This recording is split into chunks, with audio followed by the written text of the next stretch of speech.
Hello friends, it's Terry with Terry's Mailbox, and today I'm going to share some stencil layering tips and tricks using the Billowing Peony stamp set from Altenew.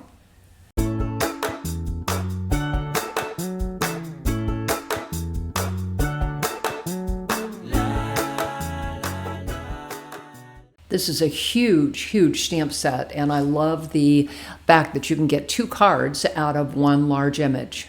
So again, here is the actual stamp set. Look at how big this thing is. Again, it's got the 2 images on there. It's also got those great sentiments that kind of have the bold and the smaller.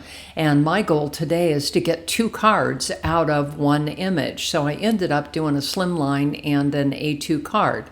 This thing comes with 12 stencils when you purchase the stencils separately. They're gorgeous.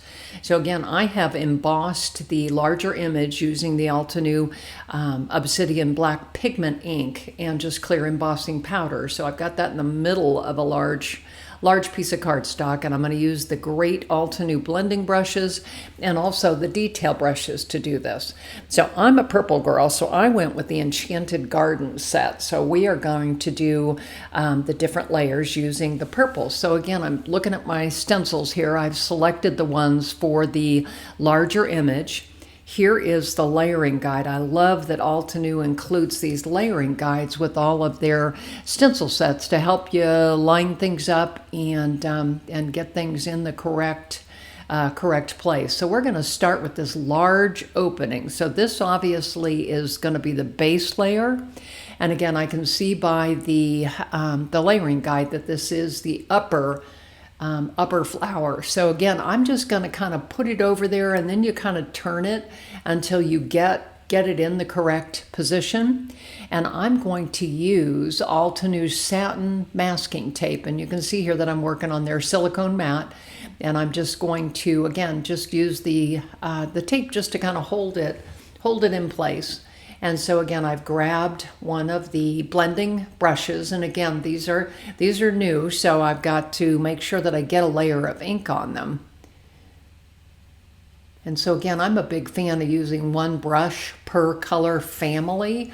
So again, I'm just using the brush here to get that base layer on there, and I'm trying to avoid the middle where the center of the flower is, because ultimately I'm going to want to do that in yellow, and yellow and brown don't make pretty colors. So again, I'm just coloring, and you can see here I got a little bit of darkness around the edges. I'm okay with that. So next thing I'm going to do is pick out the second large bloom. And again, you can kind of see there are nooks and crannies that match up just perfectly. And again, if you keep the number up at that upper left side, it is really easy to match these. So again, I'm kind of coming in, and you can see here I'm coming in from the edges because I was trying to add a little bit of darkness there, a little bit of accent that really shows off the flower. So again, kind of working here. I'm on to the second stencil here. And again, what I'm doing is I match it up by that center of the bloom. I think that's the easiest place to start. And then you can just rotate it around so that it matches. Now on this first layer stencil, actually second layer, I will point out that you cannot use it in the same position to color both blooms. Again, I'm going to work with this first bloom here, and you can see I've got my fingers up there in the middle so that I don't go over and color the wrong area. So again, I'm using the next color in the Enchanted Garden. So again, it's great. I love that Altenew has these great ink families. So again, it kind of makes it a no-brainer when selecting your colors. So again, that's one thing they do extremely well. So again, I'm on the second layer and the second color here. And so again, I'll need to line that next one up. So I'm just going to move it down a little bit. And again, you can just kind of rotate it. And again, you see I'm kind of working with that bloom center so that I know approximately where I am.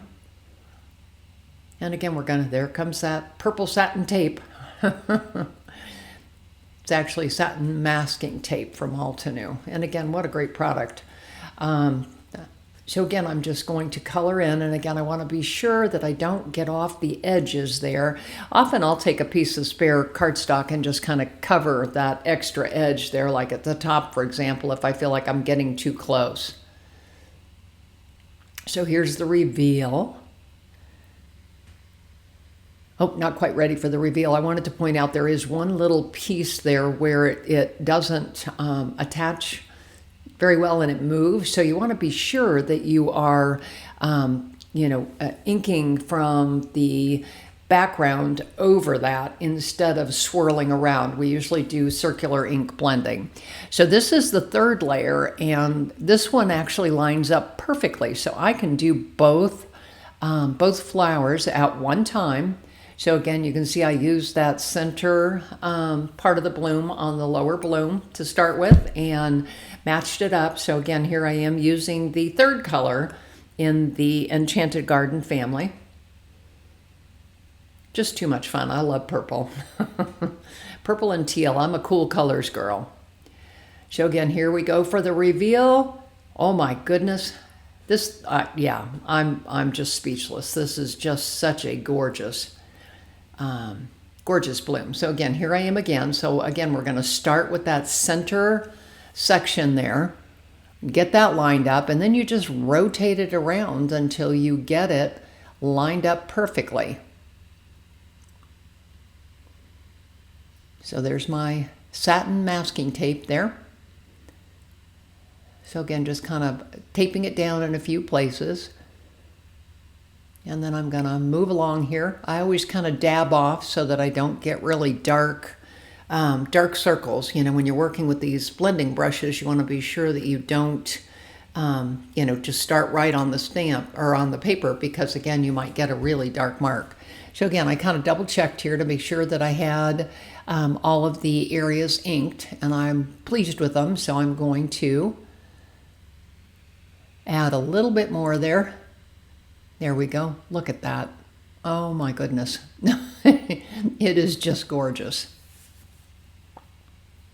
So here is the leaf stencil. And again, I'm going to move over to Green Fields and Fresh Leaf. And you can see there's a little bit of a circle around those middle two. That means don't color those right now, because again, you'll have random green or yellow marks in the middle of your project. So again, I'm kind of showing you, do not color those two. So again, we're going to go ahead and lay it down, and obviously I've got an opportunity to add a different color in here, but I'm going to go ahead and do the green leaves.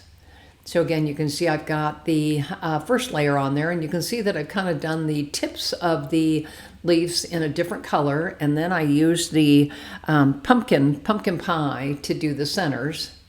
So now I'm kind of looking for the place where those little centers line up. Again, pulling out that pumpkin pie again, and I'm just going to add an extra layer of the ink. No, actually, I decided to do them in green. So again, kind of mixing up my colors here. So again, you can kind of see how that comes out. This is paper bag, and this is just kind of those detail center portions. And then I also did the second layer on the leaves. So there is the final reveal. Isn't this just a gorgeous image? I'm not sure I want to cut this, but that's where I'm headed next, is going ahead and cutting it so I can get a mini slimline and an A2 card. So again, ooh, this is scary. So again, I've got it kind of looking at where, ooh, goodness, where I can make the most of those large blooms. So I'll grab my trimmer out here. And, ooh, am I sure I want to do this? Yes, I am. I am going to cut it. So again, looking at where the A2 falls. And so again, we have that image there. So again, I'm just kind of looking with my A2 card base, kind of where do I want it? And again, just kind of measuring it out before I make that cut. This is just, yeah. And this one I actually cut a 1/4 of an inch smaller. So it is actually a 4" by a 5¼ inch because I wanted to mount it on purple amethyst startering metallic cardstock. So again, here's my A2 card base. And I did decide to trim it down a little bit before I put it together. So here now I'm working with my mini slimline, and I like the mini slimlines. I cut my mini slimlines at 7 by 6 or 6¼ inches, and then score it at the 3½ inch mark. So again, I'm just making sure that I've got most of the blooms for this mini slimline. So again, just kind of double checking the measures. Again, measure twice, cut once, right? Once you cut it, you're done. So again, there is my mini slimline. And I ended up cutting that one also a 1/4 inch smaller so I could pop it up. So here's the first one, and I've already used the Hugs sentiment to add to that. Now I'm just kind of looking at what I can do. So here I've got wishing you peace and contentment. I love that sentiment. So again, after I had the sentiments stamped and heat embossed on there, I grabbed my black gesso. I said, I'm a fan. Again, if I'm going to splatter something, I want it to be intense. So again, I mixed some water in there, grabbed my paintbrush. Look at how gorgeous those splatters make these cards. I'm just really, really pleased with the way these 2 cards came out. So again, here I am there's my purple amethyst Stardream metallic cardstock.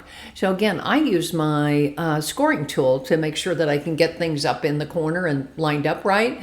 So here is the Altenew tape runner. I'm new to these and I love them. And so again, I'm using my tape runner, and again, I'm going to push it up in the corner, and that way you get a great alignment. So again, I'm going to take this particular card front. You can see I've also got prints on the back. Again, cardstock has 2 sides. If you're not happy with the first impression, you can always redo it on the back. So again, here I am just lining it up, making sure that I've got it equally centered. So there is that card. And here is my mini slimline. I decided to use the great Altenew foam tape to put on the back of the card and in the center so that I don't have a pocket there. So again, I'm just going to pull the backing off here and make sure I get it lined up there. And again, I've got a 1/4 inch gap there around the outside. Look at how pretty that is. So again, here are my final 2 cards. Again, it's Terry with Terry's Mailbox. I'd love it if you'd hit the red button at the lower right-hand side and subscribe to my YouTube channel. I do a lot with Altenew. I also do a lot with Tim Holtz and his grungy project. So 2 different sides of the equation.